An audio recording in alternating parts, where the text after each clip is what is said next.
I think this is the best bowl team that we've played.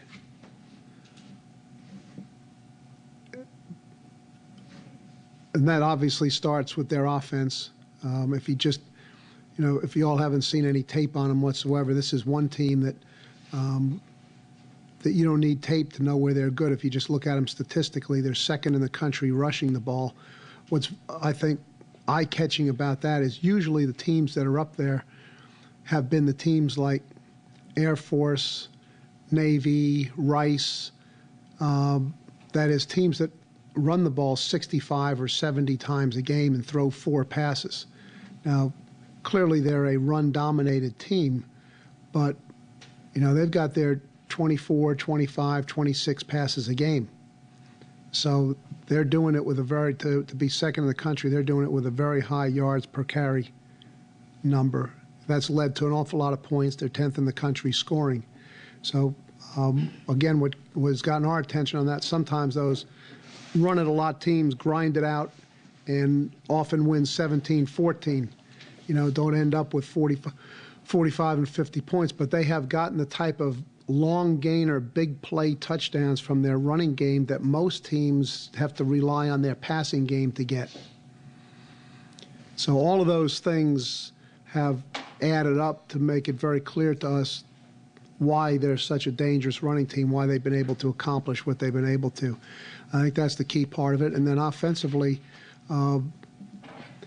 they have had the ball for an awful lot of plays in many of the games that we looked at, which simply means that the other team, and conversely, hasn't had it very much.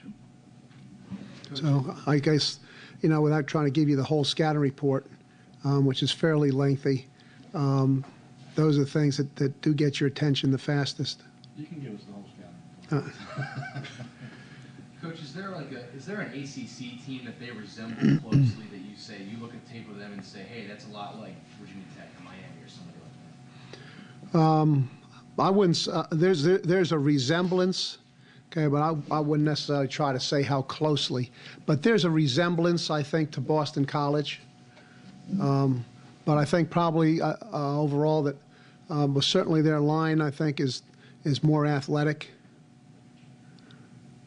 and which enables them to have a little bit more versatility in the things that they do. Coach, you had spoken after the North Carolina before bye week about some of the things you were able to do, self-scouting. Can you just kind of compare your season when you're scouting a team or scouting after a bye week to have an entire month scouting the one team?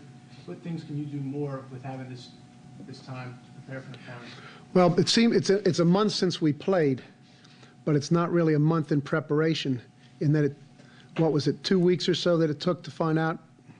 Michael, it took about 2 weeks to find out who the opponent was, and then shortly after that, we were still feet first into the recruiting. So the Minnesota game tapes were here, but it was really only the graduate assistants who were working with them because the staff was out on the road.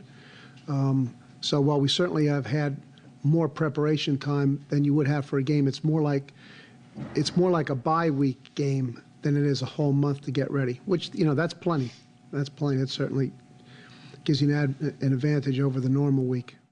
There seems to be a real compatibility, maybe the best compatibility that we've had yet, between our secondary coach and our linebacker coach. Actually, both our inside and linebacker coach. They get along very well. And they seem to do everything exactly the way the defensive coordinator wants it done, which is very pleasing to the head coach. What are Danny and Mark? I guess their situations are a little bit unique with them back. What do you have them doing? Well, yeah. First off, we certainly do appreciate their involvement and their helping us. It's very worthwhile. Mark is handling all of the special teams for us as he has. So, that's really a third. And of the coaches who have moved onward, really for this game, he would have been the most difficult to replace. because of that unique feature and how detailed and how thorough he had been with that. So that's a significant part of his contribution. And then what we've asked both of those guys to really major in is to catch up on the study of Minnesota, so that even though the game plan is made, and we're really, frankly, dealing with it quite easily in terms of getting it all in. Now, it would be rushed if you had a regular week, but with all these meetings and whatnot, we couldn't be any further along if we'd have had 10 coaches on defense than if what we have.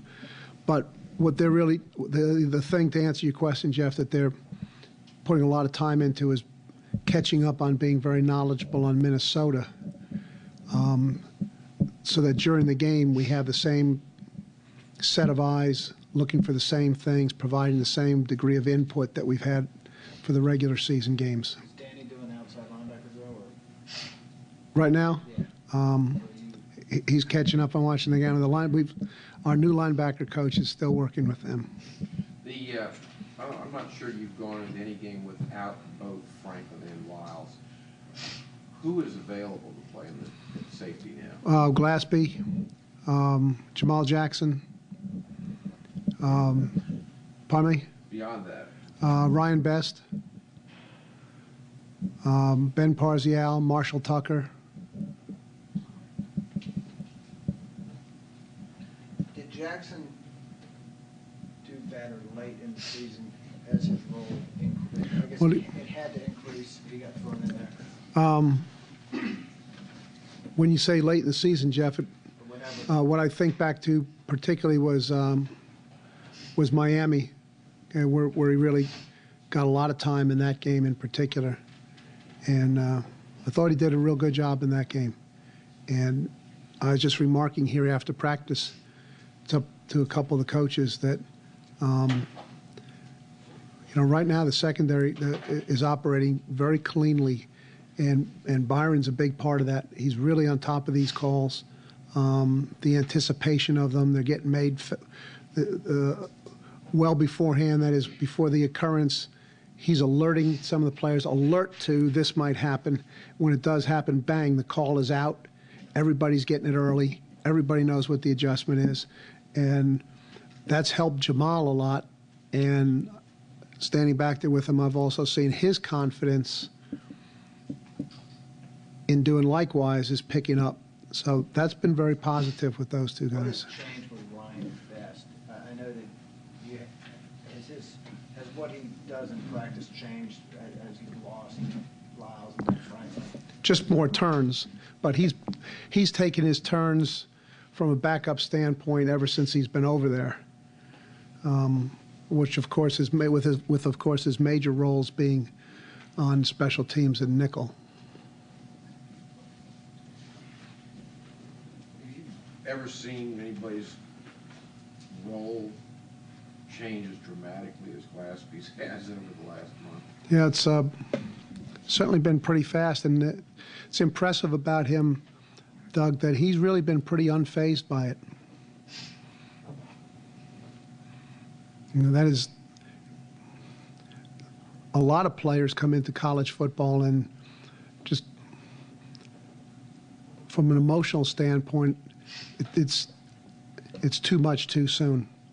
And so he's really kind of come in on the same basis. And, if somebody said, do you realize what you're doing? That you're the starting safety making all the calls, and you're going to have to do that against Miami, and you're going to have to do that in this bowl game. He's like, yeah, but I know him. What's so hard about making them if you know him? And that's really the way that he is out there every day. He knows him. He knows what he's looking for. He recognizes it when he sees it. He knows exactly what he's supposed to say. He gets it out fast and easy. So I'm sure his mentality is, it's the big deal. I know what to do, and I'm saying it. And you feel he will be a factor for the long term right here? The way he's operating is right now, I think so, yeah.